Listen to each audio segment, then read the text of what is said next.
Welcome to Talent Freaks with Andy Coon. I'm Andy, a filmmaker and photographer based in the Bay Area of California.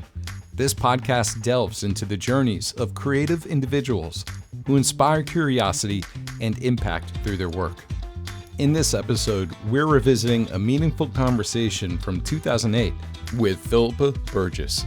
At the time, Philippa was a co-leader of Creative Convergence, a multi-faceted company in Los Angeles specializing in literary management, film and TV production, and entertainment consultant. While Creative Convergence is no longer in operation, we explore her journey from Montclair High School to USC and eventually into Hollywood's inner workings. Philippa shares valuable lessons about the entertainment industry, the art of nurturing talent as a manager, and the evolving role of cross-media storytelling. Before we dive in, don't forget to subscribe and rate Talent Freaks on your favorite podcast platform. It helps others discover these inspiring stories, and I'm incredibly grateful for it. Now let's dive back into the past to 2008 and let the younger version of myself introduce you to my high school classmate, Philippa Burgess. Philippa and I grew up in Montclair, New Jersey, and went to high school at Montclair High. And it was really cool because we reconnected on Facebook, and we just started chatting with each other. And next thing I know, I was like, "You'd be great for a podcast on this subject." Philippa is one of the co-leaders in Creative Convergence, which is a multi-faceted entertainment company based in Los Angeles, encompassing literary management, film and TV production, and entertainment consulting. So this is the conversation that Philippa and I had. Enjoy. Thanks again, Philippa, for joining me on Conversation with Coon. And I really enjoy this because you and I both went to Montclair High School system, and basically the public schools in Montclair, New Jersey. And it's just interesting to see after so many years of how our class has graduated and moved on in life, but also to see the similarities in where everyone's kind of like ending up. And I'm not in the same boat as you, but as far as like creativity and entertainment is concerned, you really do have a passion for it.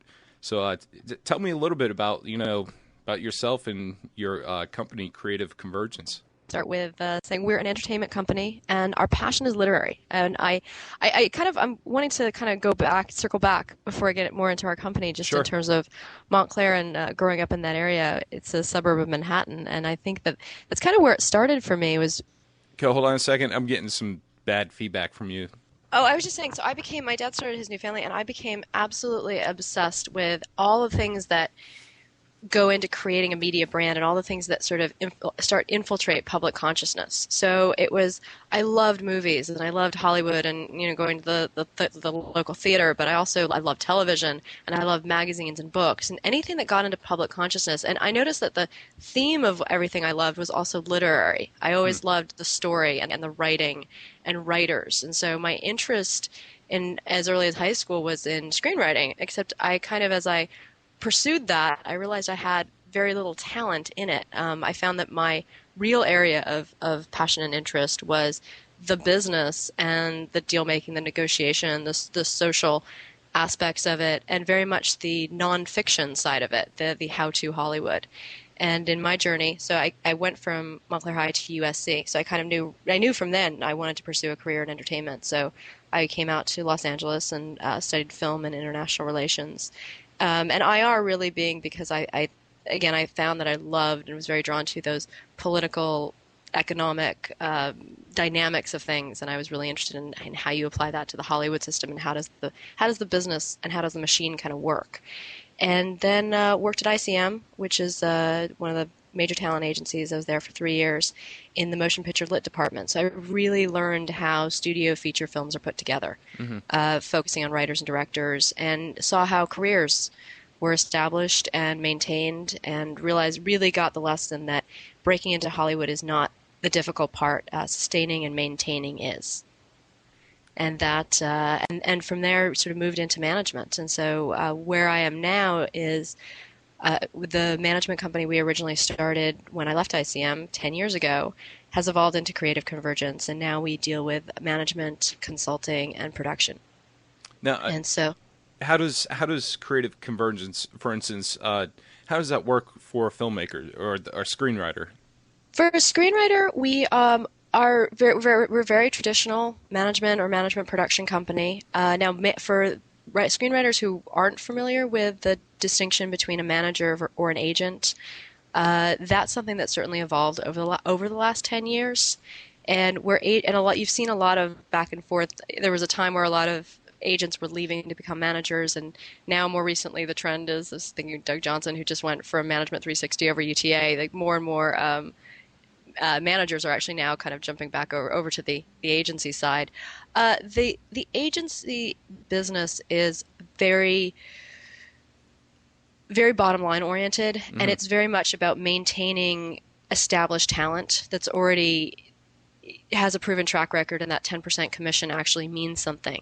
Managers kind of came up in the world to kind of break that next level of talent and deal with a lot more with the creative process and a lot more with, I almost think of it, the analogy is if you think about a plant nursery, the agent sells the fully bloomed plant that's in season. Gotcha. And that's what they're focusing on. And the manager is kind of the person who's there the rest of the time, making sure it's watered, it's pruned, it's, in the right sunlight, it's getting all of the nutrients it needs, and doing all the things that you need to do when it's out of season, so that you know that it will bloom again.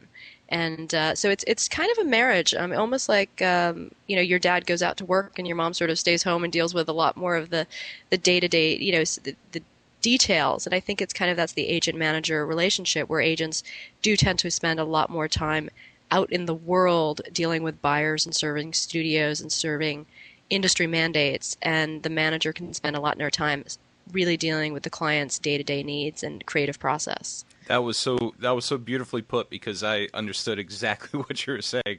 And interesting, because when you're talking about agents and managers, Entourage is a great example of what they do in there, of the agent and the manager. And how do you feel about that show?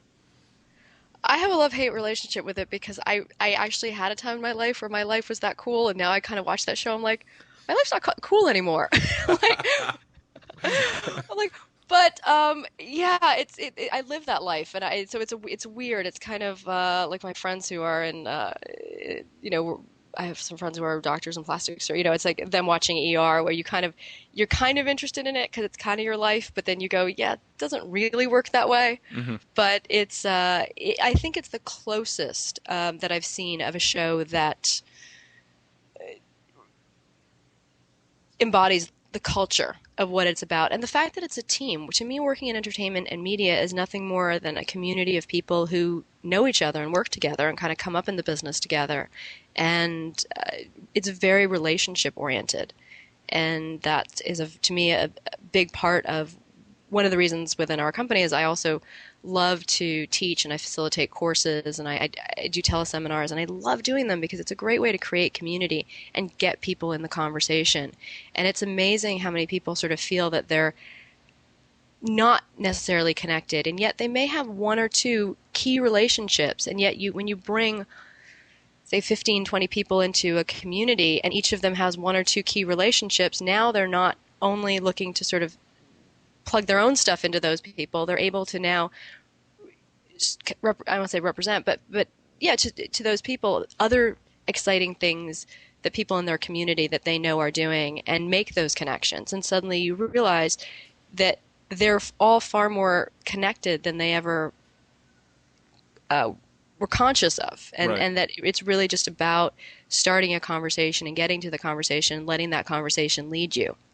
Well, it's really interesting, because you work in the professional side of Hollywood, and I'm working in independent field, and there's such a difference, like night and day, and it might not be that much of a difference, but how filmmakers think as an independent filmmaker is you have so much in stake in your project, and that goes for Hollywood too. But normally you're the writer, you're the shooter, director, producer, blah blah blah, and even editor. But there's a lot of things that go into it where you kind of hold on to it, like you don't want other people to look at it. And I used to feel that way like about 10 years ago, or maybe 5 years ago. But now I've learned to like open up even ideas. I speak more freely about it. I like collaborating, and I like meeting and working with more people, and just trying to figure out who's this and who can I trust and whose ideas are great, and just bouncing ideas off each other. And it's really difficult. And I've come across a lot of filmmakers like that who just were like, no, we have to do it this way. We got to do it like this. No ands, ifs, ands, or buts. And they're also very private with their ideas, their scripts. And I think in the long term of things, it kind of hurts them because a lot of people who work with them, they don't want to work with them again. And it's not like, we're going to steal your idea. That's nothing about it.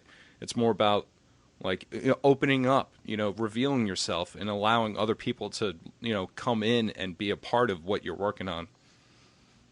It's a team business. I mean, you look at a film and you just see that thousands of credits. And when you look at a career, it's a team effort too. And that's why the importance of, and so many different people, I was going to say agents, managers, attorneys, but even more than that, collaborators, friends, mentors,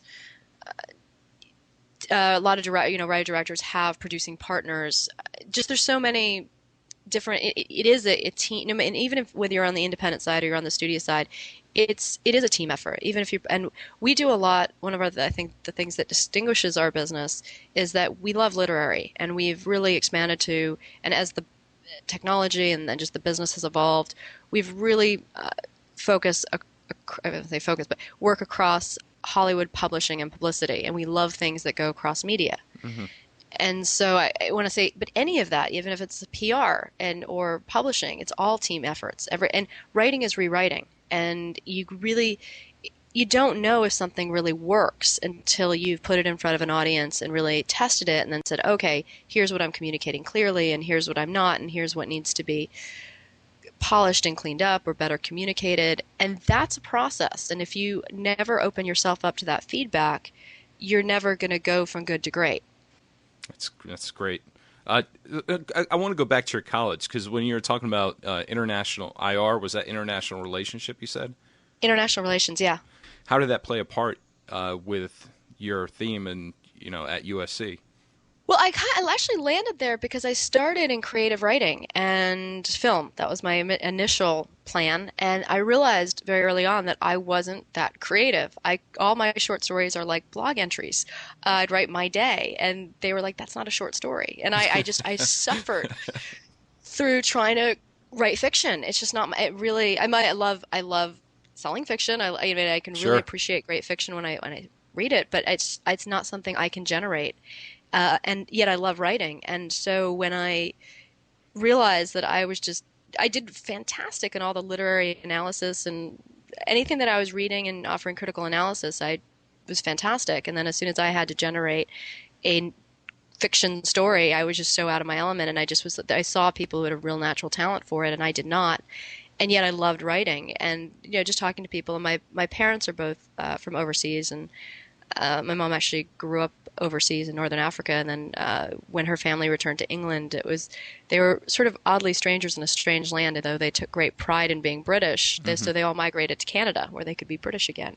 And I'm a first-generation American. I think that's one of the reasons why, hey, I have a dream, go for it. It really, even at in high school, it was so part of my consciousness that if I had an idea, go pursue it. There was no boundaries because of my parents had come from another country, and anything was possible. No, so it was a combination of I really just talking to people and it was back to conversations. Conversations lead you wherever you are, and helping find, and that's the whole thing about being creative and being a filmmaker or being a writer. You may think that there's an area that you want to go into, and then just find out, well, that's not really your best skill set. But by being in the inquiry, you can find where you really belong. And at that time, I was more business oriented, but I'm not really a numbers person. I wasn't really into math, and I'm not interested in how the world works. I'm interested in how the world could work. Right. So it's a different and IR is a lot of reading and a lot of writing and a lot of history and a lot of culture. And I was like, wow, if I want to do entertainment, at least I'll have content. Yeah, no kidding. But that's what's so great about what you do, is because I'm involved with a lot of filmmakers, and I can tell you firsthand, I'm one of them, that once we get our projects started off the ground, everything's rolling, and we shoot it, and it looks great, sounds great, everything, then what's next? What's that next step we have to take? And that's more of like producing, getting in with distribution, and getting into that flow. Go ahead. I want to actually back up. I teach with a lot of models, and one of the models I use is you have to go with me on the visual here. I call it a permeable figure eight. So start with a figure eight, Okay. and there's a dotted line kind of going right down the middle. So you've got a vertical line that divides this. On the right side is you. Mm-hmm. On the left side is the market. So you start on that top right-hand part, which is you. That's your film. That's your story. That's your idea. And most people, what they try to do is they try to sell across. They try to just either at that top right hand and they want to go straight to that. And that's not how you do it. What you do is you take that core idea or what you're thinking about shooting or something small that you shot. That's fine. Whatever you've got. And then you bring it down to the bottom left-hand side. You bring it down, follow that curve. And now you're in the inquiry of the market. And you're talking to people about, well, what do I need or how does this fit? Because there is an existing world and there's an existing audience that really has places where they've already been saturated with a particular idea or something that everybody's like, well, that's not really new. That's not really original. We've already had too much of that, or it's too derivative. So or they sort of say, but hey, here's where there's a real gap in the market, or here's where things are going, or here's what we need, or here's what we want from you, or here are the tools that you need to present to us, or here's the standard, the level that you need to be at. And you start the inquiry about the market, and you start to make friends and kind of figure things out and figure out who you like and who you want to work with. Then you take that information and you bring it back around the other side. So now you're at the bottom part of the bottom right hand side on terms of you, and you're now apply that stuff to shape it and to hone it and to do what you need to do. For example, if you've already started the conversation with distributors and they said, well, these are the kind of talent we would really need to make, or the budget range. So if you either have the talent, you can bring the budget up, or if you don't have the talent, you better bring the budget down. But they'll tell you what marks you need to hit for that to be marketable, a good piece of business for them and something that they can do something with. So then you put those pieces together. Then you kind of come back up again, your fourth on the top left-hand side back to market, and now you go and sell it. So I think a lot of writers, it's like they just have an idea and then they try to sell it, and they come to us with that, here's my script, go sell it. And it's like, well, that doesn't work that way. You're better off approaching or developing relationships with representation that say, how do I make my script marketable? Not my script is marketable. Right. Or not market my script. I mean, it's one thing if you've done your homework to find out that it is marketable, but there's a whole process because your job is to not only it's a balance between serving yourself and your artistic vision and serving the marketplace. Well, finding your place in the marketplace. Let me give you a real life example on my end. Is you saw the teaser for Beatdown Boogie? Yeah, which I loved. Cool, and that's the thing. We our distributors saw it and they're real excited about it, and they want to get investors. Now it's kind of been at a standstill. Micah's finishing up the script. Blake is constantly talking to the distributors, getting feedback, and now we're going to take it a step further, and we're going to shoot a short film based on the feature, so that we can get a little more taste, and then investors going to be drooling at the mouth because we know this is something cocky, but we know that it's going to be a kick-ass scene. I mean, it's just going to be a really cool scene. So we're going to take that next level so we can push them to come in and invest, because right now it's just like, yeah, we like what we see, we want to do it more and more. But what do you think about that approach? Well, actually, that is the whole philosophy that I have, and this is one of the reasons why I teach as well as just do our regular business, because I think it's so important that people engage in a conversation that is about strategy. Our role as managers is you can give us something, or we know your voice, and we can, once we've sort of signed someone, we'll obviously be working with them on what's their next script and what's their next project. But we usually don't sign them unless we see something that we can pretty much take to market and sell, so Right. we can get paid and we can get our commission. When I facilitate a course, it's really, or just engage in a conversation, it's fun because you're more about the strategy of how do we do this. And there's a lot in that strategy that we may or may not be involved in commissioning, so I'd rather just empower people to go do something great and go put the pieces together and make that happen. And one of the things we love working is cross-media. And cross-media means that if you're doing something, like you said, hey, we're going to create a short, because it's all about getting to your audience, finding your audience. So your audience here, it's your investors are wanting to, they're not your end user. They're, they want to know, is there a market for this? Are people going to love this? Are you going to get a lot of fans? So if you do a short, it's not just for the investors. It's if you can put it out on YouTube and say, wow, we just got 25,000 hits. That shows like people think this is cool, and you've made that impression. Also a big fan of comic books, and we had a deal that we just put together recently where one of our clients wrote a script that we took out to the studios. It did not sell. And a lot of times when we take out scripts to the studios, they have to be of a quality that we know our executives, friends, and colleagues are going to come to us and know that that's my whole thing about getting any piece of material to anybody, is I can pretty much get anything to anyone as long as I know it's worth their time and attention. Gotcha. So we're only going to take things in the studios we know it's worth their time and attention, and if it sells, fantastic. And I'd like to talk about, before we wrap up today, the 3 reasons buyers buy. There's only 3 reasons anyone will ever write you a check in this town. And if you can create one of those 3 situations, you'll get an offer and likely put a sale together. Or you have to kind of, outside of that circuit, kind of find other ways to build that attention and build that momentum. And so with this project, we optioned it to Milo Ventimiglia, who plays Peter Petrelli on Heroes. And he's got a production company. And they sold it to Devil's Due Publishing and put it together as a comic book.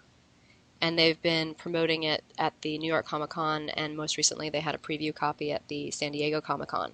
How was the reception on that? Huge. They did a whole, and the thing is, because it's a great concept, it's a great comic book, it's a great, I mean, of course I'm going to say that because it's our client and I love it. I'm a big fan. But the idea, because he's on a hit TV show, there was just so much media attention and so many opportunities for him to plug the comic book and promote it. So the comic book itself had a very nice platform with him being involved in it. And the character is drawn in his likeness. So Gotcha. I just think it's brilliant on his end, because he's now going to, they're going to do the comic book and then he'll turn it around and go sell it to a studio like Warner Brothers or Universal or Sony, and transition himself from a mid-level TV actor to a major motion picture star. Nice. And it doesn't hurt. It doesn't hurt that Heroes is, the #1 rated show on TV. Yeah, absolutely. But at the same time, that's fleeting, because that may only be in this moment in time. Sure. But they can't. This is a perfect time to do that kind of thing, though, for him. Absolutely, because the press are just all. This is back to Hollywood publishing and publicity. Is PR is a huge part of the Hollywood game, and knowing how to get the attention of media, and that's how. And talking about movies as well, and filmmakers might want to think about this too. When you do a film, is your film something that's going to be like, how are you going to get the attention of the public? And is it going to be through advertising, or is it going to be through promotion? Right.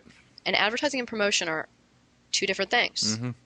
Advertising is your trailer and just very standard, traditional, you have an ad on TV or on the radio. Or promotion is, for example, let's look at The Simpsons. That's been on the air for when the movie came out, it was on the air for over 18 years. How are you going to get something that everybody can get for free? How are you going to get them to go to the theater to pay for it? Right. And when it came to Fox's promotions, they did a couple cross promotions. One of them they did with 7-Eleven, and they turned a number of 7-Elevens into Quickie Marts. That's a great idea. I didn't hear about that, but that's a great idea. They sold 1 million pink donuts in the first day. And they sold Buzz Cola, and they sold, they Duff basically beer. They couldn't do Duff beer. Ah. They couldn't. They had to keep it kid friendly. But they considered it. But that's a promotion.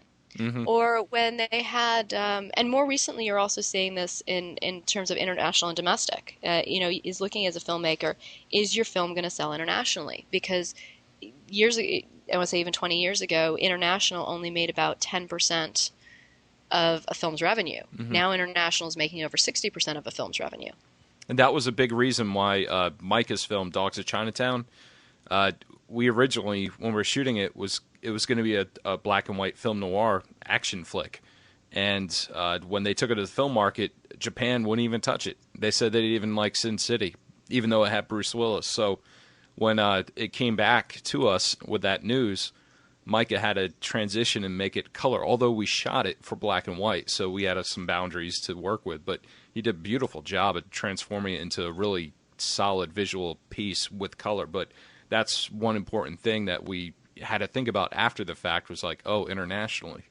So, And you definitely want to think about that. And actually, what I was going to say, even looking at your audience internationally, and will your film transition, but also looking at just the culture of Hollywood has changed in its relationship to the international market, because they before would never consider premiering a U.S. Major Hollywood theatrical film overseas. oh, I know. And yet you now look at Spider-Man, Fantastic Four, and I want to say 5 or 6 years back when the Intolerable Cruelty came out. And that was a huge bone of contention within the studio, because they wanted to open the film up at the Venice International Film Festival, and everybody said, no, you can't do that. You can't have it go out there before its U.S. premiere. And they said, no. And so it was a big fight within the studio, and they ultimately had its world premiere in Venice, and where they had George Clooney and Catherine Zeta-Jones come in on the Lido, and that in and of itself was an event. Millions of dollars of free. That's again promotion versus advertising. Mm-hmm. So you do want to look at your films and kind of go, how are we going to get them into public consciousness, and is it going to be through straight advertising, or are there interesting promotions that can be done around it? Well, now what we're going to do with Dogs, because I shot over like 35 hours of behind-the-scenes footage. Now we're starting to hit the film festival circuit with the film. We're going to start releasing each week like 2-minute clips of behind-the-scenes just to get people interested and keep people coming back to us to say, what's going on with Dogs? Where's it going to be playing? So we're going to start listing on our blog about what festivals are playing Dogs, when, times and everything. So I'm really big into the PR, and the online marketing is great because it's free. A lot of these services are free, and it's absolutely incredible what you can do if you know what you're doing. Oh, absolutely. And that's what I'm such a huge fan of. I love the fact that now filmmakers and content creators, and I mean, my sort of audience and the people that I love to support and see them do well are writers, authors, experts, and content creators, filmmakers, and screenwriters, TV Mm-hmm. writers. Like, that's my world. And what's great is there's so much that there are no boundaries at this point to getting the information, to applying the information, to promoting it, to picking up a camera and shooting and editing. And you don't always have to do the whole thing. What I love is the idea that you can do small bite-sizable things, so you can really hone your craft and really develop and build. And I think another using the fact that we know each other from high school, another analogy that I'll use is that it's a process. And I think a lot of times when someone says, hey, I want to be a filmmaker, I want to be a writer, that's your version of being in elementary school. Then you start applying your craft and picking up a camera and saying, or starting to write or do whatever you're going to do that's actually getting towards finishing something. And you're like, hey, okay, that's your version of being in middle school. Mm-hmm. Then you've got something finished and you're ready to get it to market and to show it to people and to sell it and to get out there. And a lot of times for a screenwriter, this is when they start looking for representation. Or if you're a filmmaker, you're saying, hey, finance me or distribute me or whatever it is, you're ready for that next level. But that's the time where people are really freshmen in high school. And they're spending a lot of time applying to Harvard Law School, i.e. they're knocking on CA's door saying, and then they're upset when CA just doesn't really give them the time of day. Right. And it's like, they'll get there. If you continue to be the A student, you're going to get there. But that idea of the fact that you're in high school, do everything that you need to do at that level and do it well. And so what you're talking about, online promotion and all the things that are squarely in your power to do and to hone and to practice and do well, because that's the other thing about these is the professionals make it all look really, really easy. Mm-hmm. And it's not easy. It's incredibly hard, or it's been honed and crafted over so many years that they've become masters at it. And Hollywood, it is an illusion, and it's an illusion that either extreme, either it's an impossible business and you can't do this and don't bother, which I believe is untrue, or it's so super easy and it's so simple and anyone can do it, but the people who do it just happen to have the right luck and they were in the right place at the right time and it all just kind of came together for them. And it was so impossibly easy. And I don't believe that to be true. I think there is a real middle road, and there are real people like yourself and myself and everybody listening to our conversation today, where there's a middle road. And it's just you do the work, and it is challenging, and you take the challenge, and you learn from it, you grow from it, you Monday morning quarterback constantly. Yeah, over and over again. I have to say, Philippa, that when you speak, you must be a hell of a speaker, public speaker, because when you speak, it's so visual, the way you use words, and I can understand completely what you're saying. And I just absolutely enjoy it. So, thank you. This is great. So tell me, has anybody ever, let's say, have you ever come across anyone on YouTube or any of those online video sites where you've like, damn, there's some talent right here? Have you ever reached out to anybody to offer advice? Oh, absolutely.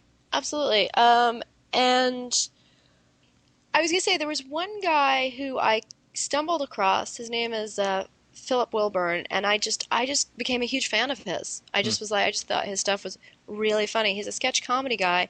We don't represent actors, but I'd sort of called him, and I just had said, and I'd seen him. I guess I kind of stumbled on him through MySpace, and then through Funny or Die. I just kind of kept seeing him on different sites, and I kept watching his stuff, and he had these short clips, and they were just hilarious, and I just thought he had a great sense of humor, and I was and he does a show right around the corner. Well, obviously, I live between, to just ground me geographically, I live between the Brady Bunch house and Wisteria Lane, literally. So, I mean, I'm in Los Angeles, and I'm in Hollywood, and I'm very, the Brady Bunch house is a block, just like literally around the corner on the old cul-de-sac, and then I'm 2 blocks from Universal. So so people who are in the neighborhood, and he just happened to be, and he has a show that they do big news on. And I talked to him about his career, but the thing is, for him, it's like he does sketches, and I'm very much about, you've got to. But the thing is, he's done his own stuff really, really well, but he's not quite. He's got to kind of figure out what he wants to do to transition. And I'm very big on branding, and that's one of the courses I teach is about, how do you brand yourself as a writer, author, expert, content creator, and really understanding what that means, and how it's one thing for you to sort of knock on people's doors with various identities and saying, hey, this is what I can do. But when you really kind of have turned that corner, you've already established in their mind why they're coming to you, why you're on their list, why they're knocking on your door. And so that's why branding is a really, really big part of the consciousness that you need to have, and that strategy that you need to have as a content creator to really put yourself in a place where people know who you are and know what they're coming to you for. I would say friends of mine found Diablo Cody online. Mason Novick and I worked together at ICM. We were cubicle mates, and our other really good friend, JC Spink and Chris Bender, who ran Bender Spink, and Mason was a manager over with them at the time, found Diablo Cody, who wrote, help me out here, Juno. Oh, he did? Okay. She had a blog. And it was from a blog that they found her? Mm-hmm. Bloggers unite. That's awesome. Yeah, so they're out there. I mean, there's all sorts of really interesting things. I mean, I got to Montclair High. I mean, you have to be careful if you're doing stuff online in terms of how does it transition. You have to have a bigger picture of what is it that you would really looking for if you want to sort of scale up. Is there something you see yourself doing in publishing? Is there something you see yourself doing in film or TV? But you have to have a pretty practical vision of what that's going to be to scale up. Other guys that I like, Rob Masushita had gone to Montclair High with us. I don't know if you remember him. But they're the guys he's kind of settled in a very creative community in Madison, Wisconsin, and they're the guys who were doing Chad Vader. I love that show. All right, there's a Montclair High connection. I didn't know that. Yes. Yamashita, did you say? Is that Billy's brother? No, Rob Masushita. Oh, okay, Masushita. But you know who he's related to? The Sugiharas. So if you knew Fumio, I remember Fumio. That's his cousin. Wow, that's really cool.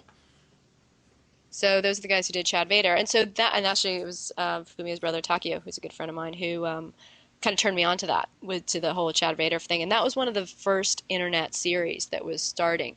But again, I think they're all talented folks. They have to have a vision, though, right, of how do you scale up. Right. What's the next step? And that's something interesting because I'm working on my own episodes. I'm doing a web video series, and I just shot 2 and 3 this past Sunday for Corporate Assassin, which is about a guy who gets hired by CEOs to take out the office nuance. So, you've worked in a cubicle office before, and there's always that one person in the office that just annoys you no matter what it is. So instead of the CEOs firing him, giving severance packages or anything like that, they hire an assassin who comes in and kills them off with office supplies. So it's kind of like a little bit. It's a dark comedy. The first one was really dark, but the second one, I got my dad. I flew my dad down and used him as the main victim, and it was a lot of fun. And these things we shoot. I mean, we shot 2 episodes in one day, so we don't spend a lot of time in shooting it. But post production, it's probably going to take about a month to finish these 2 episodes, just because there's a lot of work involved with it that I want to make it really tight and nice, and I want to get eyes peering on me. But at the same time, I'm already having in the back of my mind, what's the next step? I can easily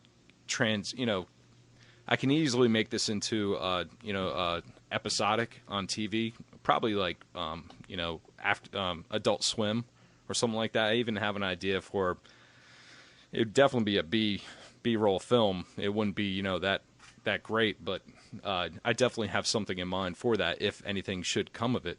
But also to get my name out there and to show that I am creative. I do have a dark side or sense of humor. So that's what I'm currently working on as far as like episodic. And I love Chad Vader. Those are kind of the things that got me saying, wow, I'd love to do something like this. Yeah, it's cool. And the thing is, it doesn't always have to scale up with that idea. Sometimes it's just the experience, like you said, the experience that you get, or really finding your voice and finding your niche. Mm-hmm. And I think that when I talk about brand, okay, here's another visual. It's the triangle. And it's who are you, and understanding who are you as a filmmaker, as a content creator, kind of what's your voice, what's your sensibility. If I think of Andy Coon, what am I going to think about? Especially if I'm a studio executive looking to hire someone on an assignment. Why would you be on my list? I'm not really hireable though, and this is awkward because my first film I ever did was a documentary about the Greensboro 1979 anti-Klan rally that 5 people were shot and killed, and I did a documentary about the city that I still live in, and it was really pointing fingers at the city. I stand for social justice, and I have a lot of and my comedies, everything is kind of like pointing at the corporate culture about all that. So I don't know if I'm really marketable in that kind of terms. And I know you're trying to use examples. But you are. So whether someone is an investor, someone's a studio executive, or someone's an audience, they come to you specifically because they know what they're going to get from you. You just articulated it extremely well. Going, if you come to me, this is kind of what you're going to get. Gotcha. And that's what you want. This is why I come back to what a brand is. A brand is an expectation, and it's a relationship that you build over time.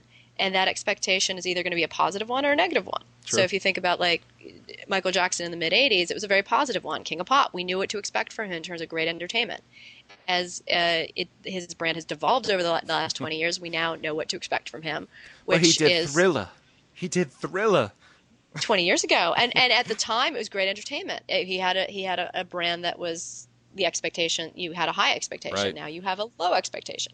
So brands do evolve and devolve over time, and so that's why you want to sort of make sure that you protect your brand and you only do things that you feel are the right representation of who you are as a filmmaker. So that's the one is who you are, both in terms of your skill set and your voice. The second thing is, what is your agenda, or what's your mission? What are you trying to accomplish? And it may be as simple as, if you're a humorist, I just want to make people laugh, or I want people to see the world in a different way, or I want to take them. For me, part of my mission is I want twofold. One, I'm very committed to see people be successful. Mm-hmm. Two, I really want them to understand the realities of the business. So I like to take people behind the curtain and show them how it works. And three, it's like I like to provide a lot of inspiration because I know it's a lot of work. Right. And it's not an easy path. If you can do anything else, do it. If you must do this, well, I'm trying to show people how to not have to waste so much time and frustration, but that it still is a long road. Right. but a very doable one. So we each have our own mission, and like you said, with social justice, that's a very strong part of your agenda. And then the last thing is knowing who your audience is, knowing who specifically it is you're looking to serve and you're looking to connect with. And that's both from an audience point of view and an industry point of view. True. And you know what's interesting is the next episode I want to do for Corporate Assassin has to do with the subprime mortgage crisis.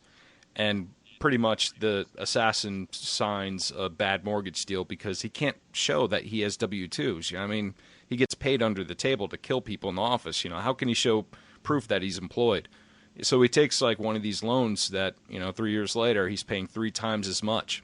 So it's going to be a commentary about, what's going on, but at the same time, educate people on how the system actually worked from, the subprime mortgage or the mortgage broker all the way up to the banks and then the stock shareholders and everything else that's involved. So it's that's where I would like to go. I'd like to make people laugh. I'd like to educate people, and at the same time, just have a good time doing it. I mean, yeah, he's going to be killing everybody who he meets, but so that's where I guess the comedy comes in. But also, it's going to make people feel good, because there are a lot of people that have gone through that. Oh, absolutely. So you're also wanting to be kind of identifiable. Yeah. Absolutely. No, and then in the middle of that triangle is, like you said, the story, the message. So Mm-hmm. it's you. The triangle is you, your mission, your audience, and in the middle of it is your message. Wow. And it's making sure that your message is consistent with those 3 things. And if it is, you'll have a good message. When a message isn't connecting, it's because it doesn't know who its audience is, Mm-hmm. or it's not really clear about its mission, or it doesn't doesn't establish a frame of reference in terms of who you are. It's got one of the course that I teach, Your Signature Story, that's called Your Signature Story because all great content has the signature of its author in it. Right. And, a lot of television series lose that, especially the first episode, and that never gets shown, 2 or 3, because it takes a while for that, the message to get through and to, and it's also about writing. When you first start writing something, it's hard to realize what you're trying to get at until you, flush out the characters, get the story involved and everything else. I don't know. I'm just speaking from my experience. Well, but if you think about the top shows and the top showrunners and the people, like when I think of like John Grisham, Yeah. Southern lawyer, that's what he writes about. When I think about Michael Crichton, medical doctor, I mean, there's a strong theme in everything that he does. When you think about Dick Wolf, Law and Order, Mm-hmm. when you think about a lot of these people, they have a clear signature story, something that is their voice that's going to come out in anything that they do. That's a And good I way to think look when at you're it. saying about shows that haven't found that voice, that's because they don't have someone who's real. I mean, that's the key. That's the secret of what makes it work. And if you think about J.K. Rowling, and I've asked this to a lot of content creators, how is her signature story? Like, how is she in Harry Potter? Because obviously, that story has been worth $1 billion to her. So, Yeah. and I, will stand behind that you are part of a successful story. And in 1990, when she came up with that idea, she it's kind of in the news that she was on the dole, and she was a single mother, and she'd had her romantic, trials and tribulations, but she was just like kind of a regular person who, she was very close with her family. And in 1990, her mother died after a long illness, and she had a falling out with her father. Mm. She felt like an orphan, and she wrote a story about an orphan. And I'm sure it was very therapeutical for her to do that. Yes, and the reason it resonates with all of us is that we all look to our identity from our parents. We all mourn the loss of a parent or parents, or we fear the loss of our parents. So by telling her truth, she also struck on such a universal core. Mm-hmm. And that's the emotional core of that story. Tell me more about like your business. Like, how do you do you travel across the U.S.? You speak at conventions, or how does that work for you? Your speaking part. The speaking part is, I want to say more of the speaking and the teaching is definitely a hobby. It's something I love, and it's something that's evolved, and it certainly serves business development for us. Our core business is in management and entertainment consulting Okay. and production. I have a colleague, Brad Kushner. He runs point on most of the fiction, and I run. Actually, I'll say the Hollywood fiction. So he runs point with all of our screenwriting and director clients, Mm-hmm. and I run point with all of our author and expert clients. So I tend to deal with a lot of our manuscripts, and I'm dealing a lot more. We work with a lot of, going back to my nursery analogy of the agent sells the fully bloomed plant and the manager kind of nurtures that plant.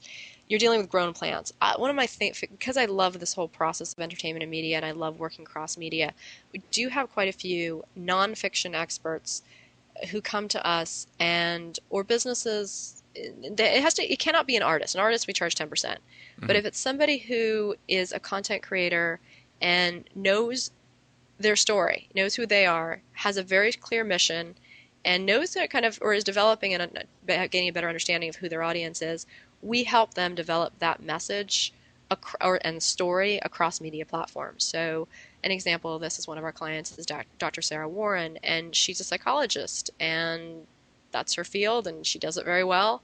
And she's also an ambassador for green. She really has come to understand how important our environment and climate change is, not only to herself but to her kids, and wanting a planet that is going to be here for them, and has really found herself stepping into the role of advocate and facilitator and basically a media brand, and came to me.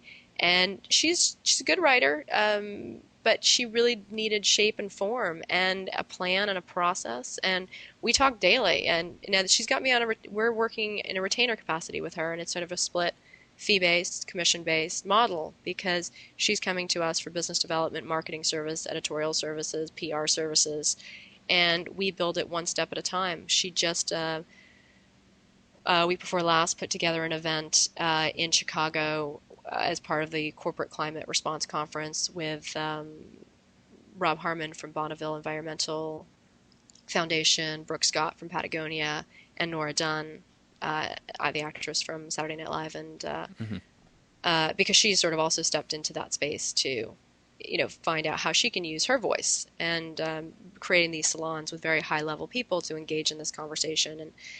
And so it's, so step by step, putting it together. And she's been doing a lot on the radio and magazines, and she's got a book that we're polishing up. And so we just kind of work with her across media. And now she's just being tapped to maybe get involved in a TV show. And so she had a meeting about that with just last week. That so it's interesting. We're just kind of like always there's clear deliverables that we work towards, and then there's a lot of things that we're always kind of fielding.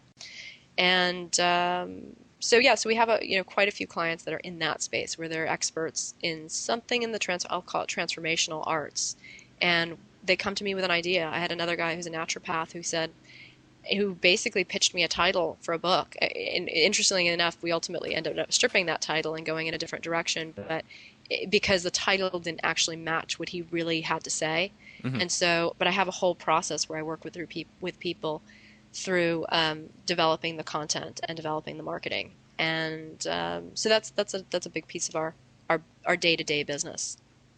Let's go back to during the writer's strike, and was that something you were very close to? Yes. Now, the whole reason why is because of the digital distribution of TV shows and films going online, and there's basically the studios are making all the money, and all the writers going like, hey, what about us? But I understand it was also an update because they were on hold for 20 plus years for their last time they were negotiating. But what I wanted to ask was, well, they were on hold for DVD, right? And how did that affect you? And how do you see the new wave of online? How's that going to interfere with current the current distribution model? I don't think it does. To me, actually, again, it's more of a marketing platform, and there's a lot of, as far as the studios are concerned, is we don't care how you watch it. If you watch it on your iPod, you watch it on your computer. There are two business models in entertainment. All entertainment, just as like the most basic, concept, is that all entertainment is either purchased by the end user. So you buy the ticket for the movie theater, you buy the book, you buy the ticket to the sporting event, you buy the audience buys the product. Right. Or it's bought by the advertiser that is looking to get to that end user, right, or some combination thereof. So television is an advertising model, and that business model is not going to change. And I think that now that, the cable market has actually been the biggest change in television, I mean, probably in the industry, more so than online. And what you're getting is that because the cable companies, again, back to brands, they're brands. And Right. you used to have three basic, Networks. ABC, NBC, CBS, like that was it.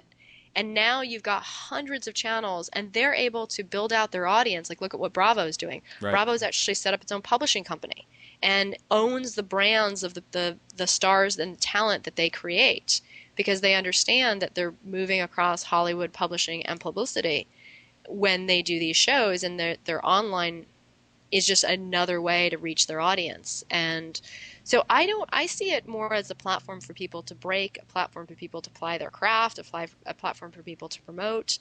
But I don't, in and of itself, seeing it sort of shake up the business models. I think network TV still reaches the largest amount of people, but they're doing so much more interesting things in the cable space, and the cable space really saved the business. And I would say for a lot of writers and filmmakers coming up in the business, look at cable. Look at, don't just think about, oh, can my movie be a theatrical release or is it going to do the cable circuit? Look at your movie and say, would it get picked up by Sci-Fi Channel? Yeah. Would it get picked up by, I want to say FX, but they do mostly series. I'm trying to think, like TNT. Would it get picked up by Showtime? Would it get picked up by HBO? Those are your outlets. That's where and most of our clients that we've, been getting their first deals, we're getting them at Lifetime, at Disney Channel, on Sci-Fi. Like that's where those deals are coming in from. And I will say cable saved the Los Angeles below the line community because all production was kind of going as runaway production and most things were not shooting in Los Angeles. And the amount of original series that cable is now producing in Los Angeles has saved tens of thousands of jobs. Wow. For crew.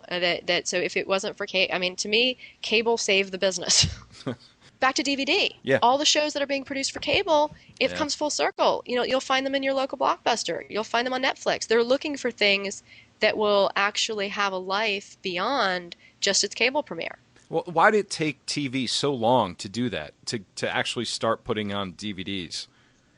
Well, actually, so two more things. I know you've got the dog that wants to go. So I want to just make sure I hit on two more points before we wrap it up.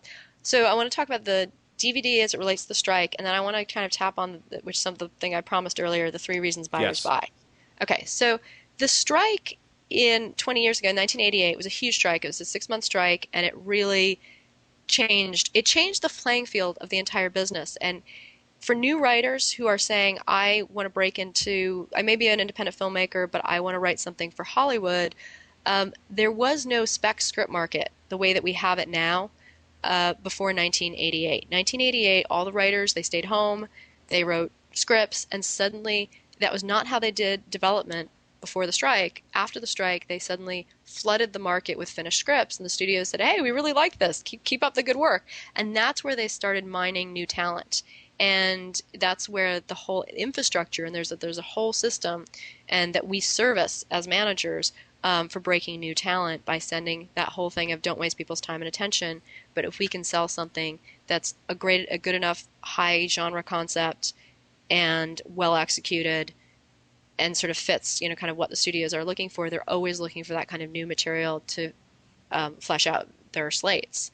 And so for writers looking to break in, that's a reason why you want to have a spec script versus, and a spec is not the script you read on speculation. That's one definition of it. The spec is something that's very highly commercial and that you can basically tell a development executive, drop everything you're doing, read this overnight, and take it into your studio and let them make a competitive offer on it. So number one reason buyers buy is competition. And your friends at one studio will call friends at another studio saying, hey, I'm at Paramount, and I'm calling my buddy at Universal saying, I hear you're interested in this too. And they will say, oh, yeah, we are. And that's great because they'll go to their boss and basically say, if we don't pay money to take this off the table, somebody else will. Gotcha. So competition is a huge driving force. Same thing if you're looking for representation. If you've got someone you're kind of dating and courting and then someone else comes into the mix, you can probably get someone to move a lot faster saying, hey, if we don't make a deal, somebody else is willing to sort of step up to this relationship. So that's a competition is huge. Okay, so we're going to get back to the other two reasons in a second. We'll Okay. circle back to the strike. Strike of '88 was a house divided. In '88, the cable didn't exist the way it did. It was just network television, and the TV model. It was very much understood that it was immediate but throwaway. It was Gotcha. like, so there was no for as much as the feature writers wanted to fight for DVD rights, the TV people were like, we don't care. It's not interesting to us. We're not going to let this strike go on any longer. We want to get back to work, and we're not going to hold out for DVD rights because it does not apply to us. Until DVDs came out. Well, where the studio said to the feature writers is, let us develop the market for this, and let's see what we can do, and then we'll come back and regroup on this conversation. Right. Once we've developed a market, once we've actually proven that there's a business model. And what was interesting is, for a long time, the DVD was always kind of what everybody referred to as the studio's secret stash, because that's where they were making huge amounts of revenue. And somewhere in that deal with writers and representatives is whatever the residuals that writers made, almost everything in a deal is commissionable. Mm-hmm. But for some reason, DVD residuals were never commissionable by agents, because I had a couple agents gripe about that, saying, my client just got a check for $400,000 and I didn't see a dime. So there were certain people who were on big films where that DVD residual did mean something. Right. And for a lot of writers who didn't have quite as big breakouts, it certainly, upping the DVD residual would mean a lot more to them. And then in the strike that never was, it was kind of an issue, but it was only really when we started with the cable markets were the ones that really moved us into DVD. It was HBO. Because they saw themselves, and when I was at ICM, HBO was not there's coverage. There's each agent kind of covers different companies within the industry. So the company is broken into quadrants. So you've got your literary quadrant representing writers and directors, and your talent quadrant representing actors, and that's broken into motion picture and television. So I was in the motion picture lit quadrant. And we covered HBO. Like, they did not want to be covered by the TV department. They wanted to be covered by the feature department. And their whole goal was, we want to get in business with high-end feature writers and directors and give them an opportunity to do the projects they would never have the opportunity to do at the studios. Right. So we want them to bring us their passion projects. We want them to bring us their really... And so they saw themselves as a feature film company, basically. And they were the first ones to... Sex and the City, Sopranos, Mm-hmm. to move in that direction. And then it was followed by serialization, where you've got Lost and 24 and all of those that made sense to. And it was a big deal when Disney and ABC sort of licensed a number of their shows for the iPod. Right. Yeah. And so once it sort of started, it moved very quickly. So when in this last strike, it suddenly did become significant for everyone, because it now mattered to TV writers as well as feature writers. Here's something interesting I'm going to say real quick. My look on documentaries, because that's the first thing I did was a documentary, I look at it totally different, because a friend of mine, Brian Conley, who does liveinbaghdad.org, I don't know if you ever seen it, he took the stories of the people from Iraqis' point of view when the war started. He has a journalist over there who's going out shooting all the... the people, how they're living in Iraq. But he took that and he puts up every week, and it's been consistent almost since the war started. Every week he puts up an episode, and it has nothing to do with us. It's basically their media. We're broadcasting it for them. And he told me something interesting. He's just like, when I speak to documentary filmmakers that do documentary on Iraq, they're like, yeah, I'm still cutting it up. I have probably another 6 months. And his take is, why does it take so long to get this message across? This is an immediate, this is a story that everyone needs to know right away. And you're being very selfish by, doing your film or your documentary, and it's going to take a while. Meanwhile, there are people dying over there while you're finishing up your film. And he makes a great point, but I also understand the filmmakers, side of it, because, they got to get paid for what they're doing in order to, keep doing what they're doing. But when the levees broke, the Spike Lee film, Mm-hmm. there was something that HBO could have done that would have made it just phenomenal, and it kind of just fell flat on its face. I thought it was a remarkable documentary, 4 hours long, but at the end, it ends, and those problems still they're still there.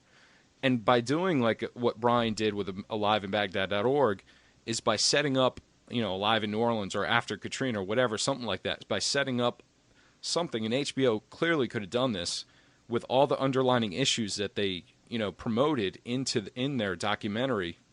They could keep that going, either on their website or an additional website about the school systems, about the, rezoning of all the downtown area that got flooded, that they're going to rezone for businesses, just every major issue that, even the FEMA homes.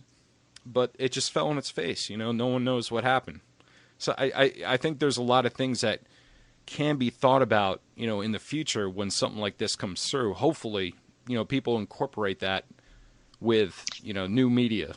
Well, that actually to me is more of a mandate of a filmmaker. Like a filmmaker really needs to see that through and be the person who, because the problem with especially filmmakers and distribution companies is it's their job, and even sort of news to a certain extent. I mean, I think that's one of the things is like you can't be everything to everybody. Right. And their job isn't, social and economic development.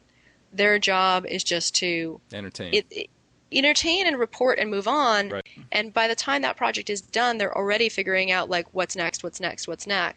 So it's kind of, if you can tie, this is where I think, like, I'm a member of a group called the Hollywood Hill, and it's about reinventing social activism in Hollywood. And they're just beginning these conversations where they're bringing in, like Muhammad Yunus. They brought in a lot of people from Grameen Bank and Kiva.org and Donor's Choice, and they're doing a lot with mobile entertainment and just really interesting social things and putting them together on projects and filmmakers. And there's just trying to create that dialogue so that you can kind of tie the filmmakers to the nonprofits, so that the people running what you're talking about the ongoing, because you've got to consistently engage with that audience, and that's what the nonprofits are trying, and other social groups are trying to do. So I think it's about, back to the initial part of our conversation about team building, and finding people who have the energy and who it's their mission is to stay in that conversation and be on the ground and see those changes through. I also think, though, you can incorporate this, because it is part of marketing. You can easily incorporate this into the plan of your documentary or anything you're working on. Because if HBO, they put up $2 million, to do this Katrina documentary, all they need really is 10,000, maybe 100,000 to keep this ongoing, news coverage and keep it up on HBO.com or anywhere they wanted to put it, even make it a podcast on iTunes. I know it costs money, and that's the bottom line. But at the same time, they're also looking at ways to keep people coming back to see them. But it's not their agenda. You're right. So that's what I was saying. But if they did some kind of cross-promotional thing, but say it was something, this is not a, okay, so I'm going to give you my second reason buyers buy. Second reason is elements or attachments. So if there's something where someone like Brad Pitt says, hey, I've got an ongoing commitment to New Orleans, which we know he does, and he's tied to an organization that's on the ground there that's actually doing something, and it ends up being him and the organization on the ground and HBO doing something that ends up having a longer shelf life for them, all HBO is going to care about is what are the numbers that it's driving in terms of how many hits is it getting? Is there an audience for this? Is there a fan base for this? So you need the star, you need the element, you need the attachment to continue to drive that interest. Right. No, I agree totally. And so that to me that's where you get that triumvirate where you need that. And so that's actually the second reason buyers buy is going to be elements or attachments. It's like who's in it that means box office. Who's in it that's going to draw the attention and the traffic. So back to it's a script, it's a film, it's like, oh, I think it's good, but you have to qualify good. You have to move good from subjective to objective. Mm-hmm. One objective reason it's competitive, someone else wants it. And the second objective reason is a star that will bring the audience in. Right. And then the third reason, which is a little bit more of a catch-all, but is what I call corporate mandate. And so if HBO had a corporate mandate, that, we do a certain amount of funds or time, are allocated to certain social activism or certain things, that then they're doing it because it's what their bosses wanted them to do. Gotcha. And you get that a lot with the cable networks, especially, Lifetime has, and the mandates change, like what they're looking for. And, Lifetime 10 years ago used to be sort of, middle-aged disease of the week for women. And now it's much more youthful, much more hip, much more edgy, much more fun.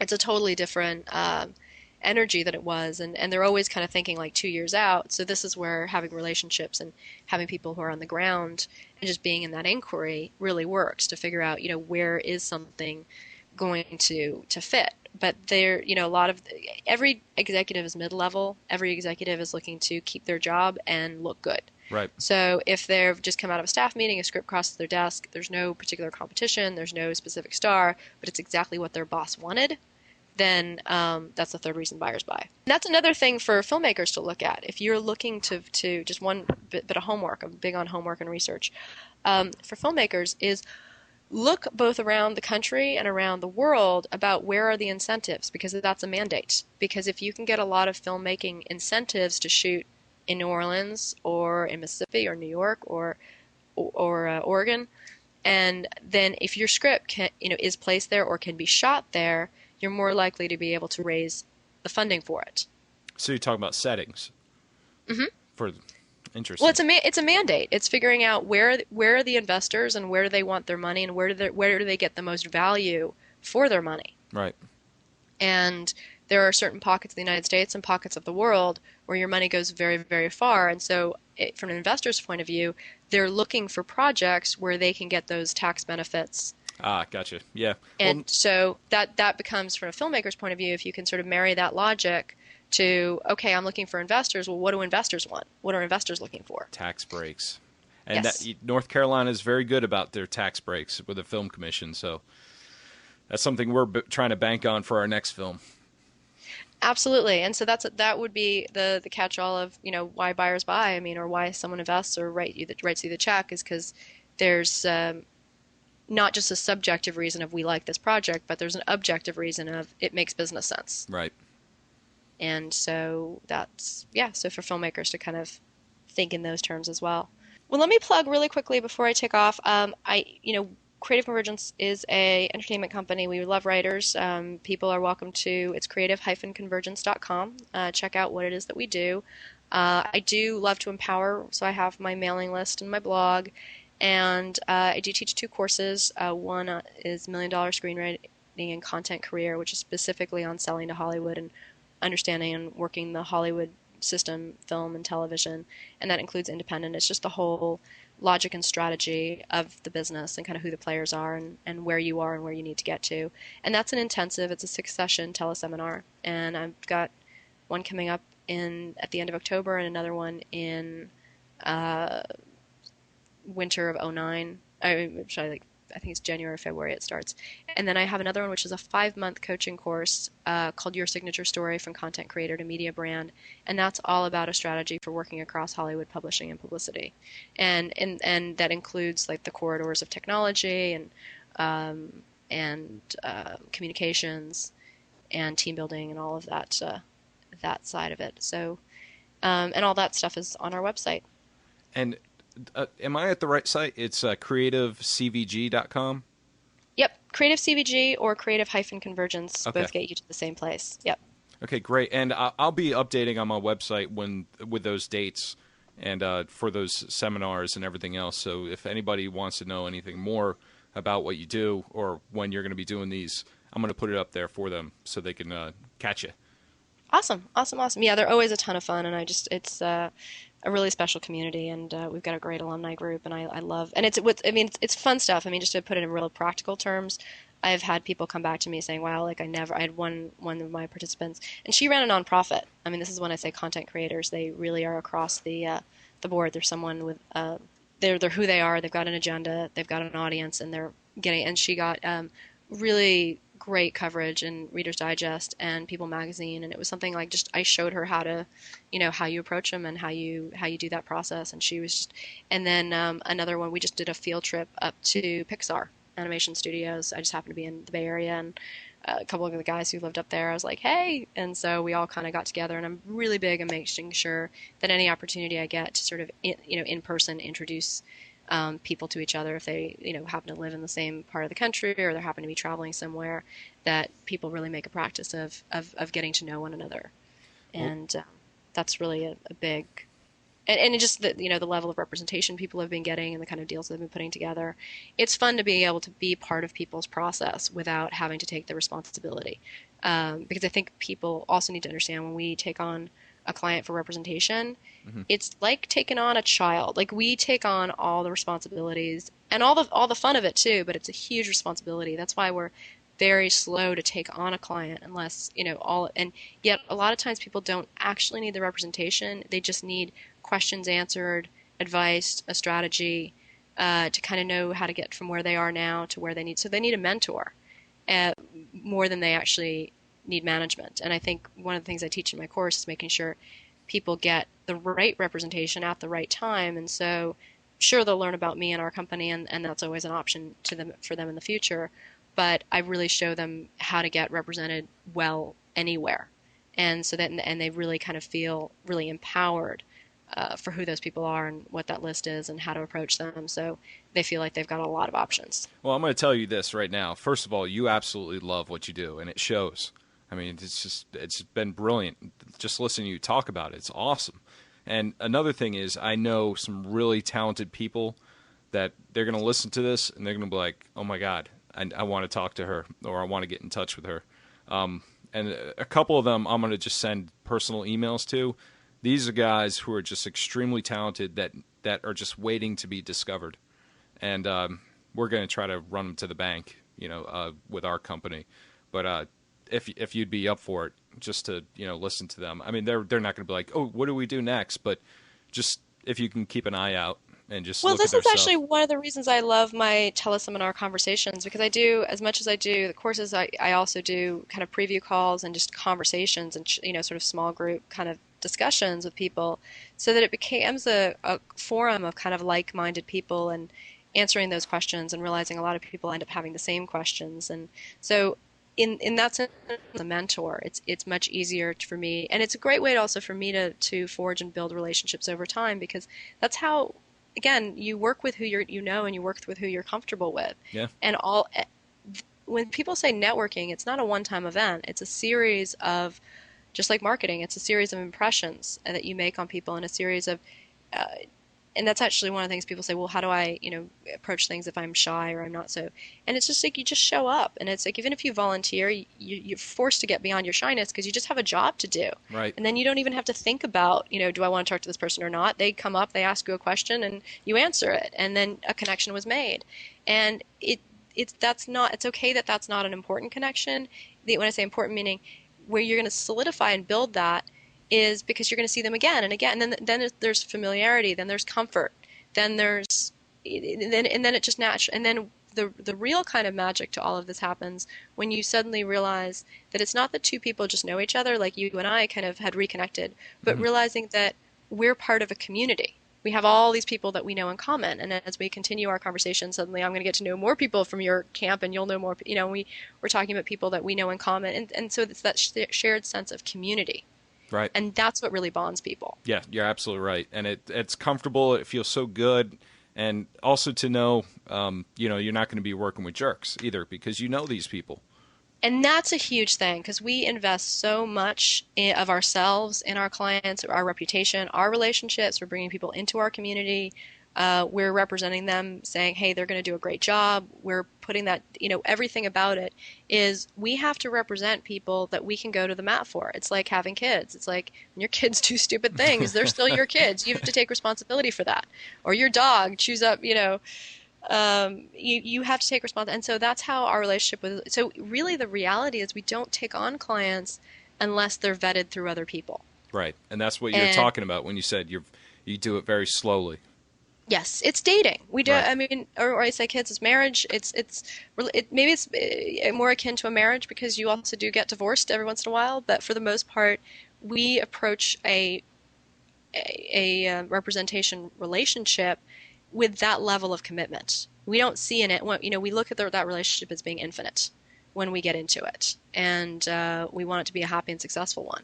So we don't take it lightly. Awesome. This has been really fun. Thank you so much. It has been fun. It's been great, and thank you so much for your time. I know you're a busy woman out in LA, so I appreciate all your time on this, Philippa. Thanks for listening to this episode of Talent Freaks. Philippa's wisdom on building relationships, fostering creativity, and navigating the complex landscape of Hollywood is invaluable for anyone passionate about the business of entertainment. If you enjoyed this episode, don't forget to subscribe and rate the podcast. It truly helps others discover these incredible stories. If you'd like to get to know my work, visit talentfreaks.com to see some of the videos that I've worked on, as well as the photography that I'm currently doing and so much in love with. And if you have suggestions for future guests or topics, feel free to reach out. I'm always eager to bring new and exciting conversations to the podcast. Until next time, keep exploring, keep creating, and stay curious.